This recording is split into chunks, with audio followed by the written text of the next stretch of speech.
A script by Gail Burston says only two people would know about this, and you would be one of them. The idea that only two people would know is rather a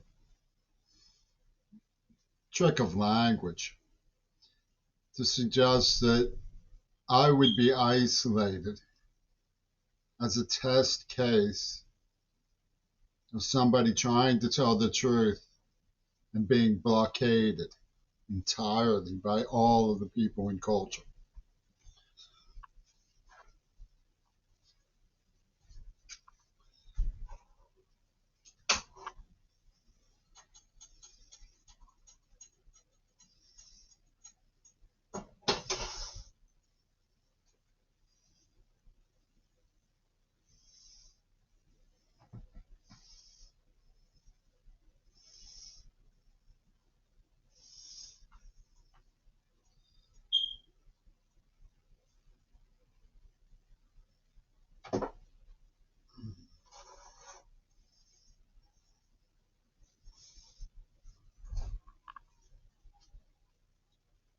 And with it, an entire intellectual history, entire intellectual heritage gets destroyed, erased, and goes to waste. Of course, the Sandbagger Army have a cut and paste, hot wired entity that they use to go about play acting, having a different story to sell. It involves Gail Burston's partner, Saul Brecker, working with Brian Richmond to make pornographic genocide execution tapes to prove the subhuman nature of the humanist in the group culture fundamentalist at Museum Thieving Pit. They had me being followed around by Paul McCartney, and John Stockwell came downtown on my birthday, and Oliver Stone printed me in some worldwide cinema magazines. Oliver Stone was feeding corn cobs and other kosher delicatessens to pigs in the trough who lined up to him to get the story considered for Ripley's Believe It or Not by him. But of course, he was the one who was staging things like JFK to hide that he was in on the worst, most obscure, destructive conspiracy of all. It's how it plays. But the intellectual legacy that's lost is the heritage of the University of Pittsburgh that's vaporized. Pittsburgh public schools destroyed, mayhem, gone, bye. Mercy Hospital, bye-bye. Vaclav Havel's Velvet Revolution, goodbye. Seattle in the early days of the COVID monstrosity, I'd rather be dead than forgive Seattle. Having Parkinson's is an outrage, and they did it deliberately. Mysterious Michael and a mysterious girl named Mac, they were playing neurological games, and they set up Mackenzie Shirilla. If you think CMU is devious, you should see Seattle. God, are they devious. They work with Shulman and Bill Gates and Trump. Ooh, they are devious. Legal authorities won't touch them. It's like trying to stop Israel. Trying to stop Seattle in their extermination program is like trying to stop Israel. And the crown of the god sits on the head of the croquet Gusta Corelli, who's known to all as Yoko Ono.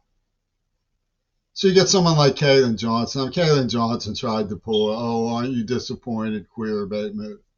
She gets me to subscribe to her Gaza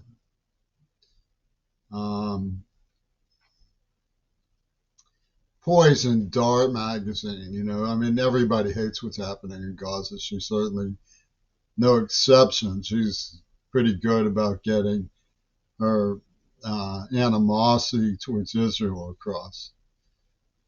But then after I subscribe, I get this Substack twit from her about Zappa, who was one of the people who manufactured the story. Oh, Queerball had the letters for such a long time. He could have studied them night and day. They were thick as a brick, but so is he. Ho, ho, ho, ho, ho. Well, Zappa was married to another Gail. When he was passing around newspapers saying, let's talk about it, let's talk about it, they were secreting the story behind the revolving bookshelf. They weren't going to talk about nothing because they were selling the idea that one size fits all, and Brecker didn't know, and Reagan was a sacred bosom to Lenin, and, they shot up the town. It was a hey-ho, frolic, a good time. Bush and a Flash Gordon machine shooting up the town. Penis Gabriel and Brian Eno. And the way that those British prog rockers wiggle their fannies for a spanking by Patrick Buchanan is something.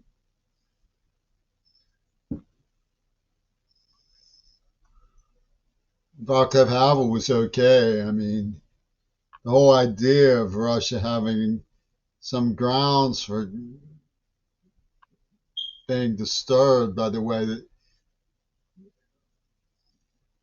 they were betrayed by Clinton and Obama. The CIA comes from the fact that nobody in Pittsburgh credited what Václav Havel had done. Nobody in D.C. understood Ivan Svitek's take on Marxism. That you could show remorse for the Cold War and embrace your brothers in Eastern Europe was lost on Jesse Jackson. Putin put out feelers. He talked about common ground. I thought that was a good thing. He just slapped his hand away. Peace, hell no, get your hand off my knee. Like as though, it was the old days of Alexander Haig and what was that guy who was the Russian diplomat under Brezhnev? Who was that guy again? He began with an M, I think. Russian diplomat. I'm searching for this one. Diplomat under Brezhnev. I'm going to think of it before I call this up. Gromyko. Yeah. Peace, hell no, get your hand off my knee.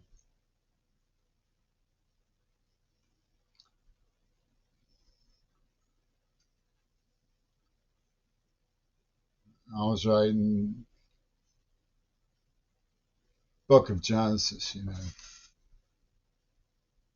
Sally rude Sally. He said, may I intrude, Mr. Daly? Those were good poems. But there was a sneak attack and a really vicious backstab by Adrian Belew. God, by the time he pulled his knife out of my back, I hadn't seen Jeannie for 15 years and I had Parkinson's disease.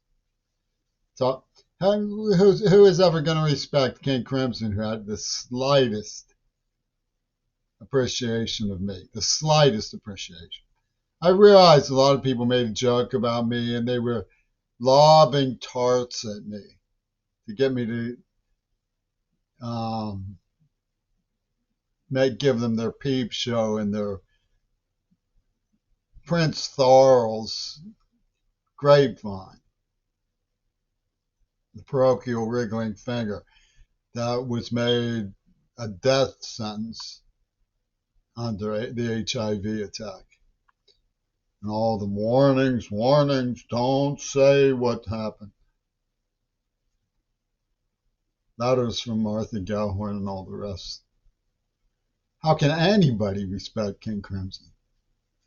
They get this idea that because I love the music and can't really escape it, it's a Clockwork Orange inversion where the victim is forced to listen to the people who torture them. The fact that I have Penis Gabriel's music memorized in my soul and stuff. And the only way that's going to go is when I'm dead. And so you know, as they say in Casablanca, for my own sake, I pretend that I still like them and just let it play because there's nothing else I can do. But who could respect somebody who was that sickening to someone who was trying to learn from them? I mean, they make up this weird, sordid, parasitic fan trying to copycat, weird hatred for the other. It's like Zionism towards groupies. When all it's trying to do is learn from them. Penis bedazzle goes around on his wiggling fanny with his pecker stance, talking about, you want to learn how to play guitar. Don't get involved personally with me. You think, what is he, a professor of learning? It's pretty fast. No, he's a macabre synthesis of the people who taught Hitler to hypnotize the masses, man. He goes and gets down with people who knew Gurdjieff. Wow. Who would respect them after what they did to me? Who?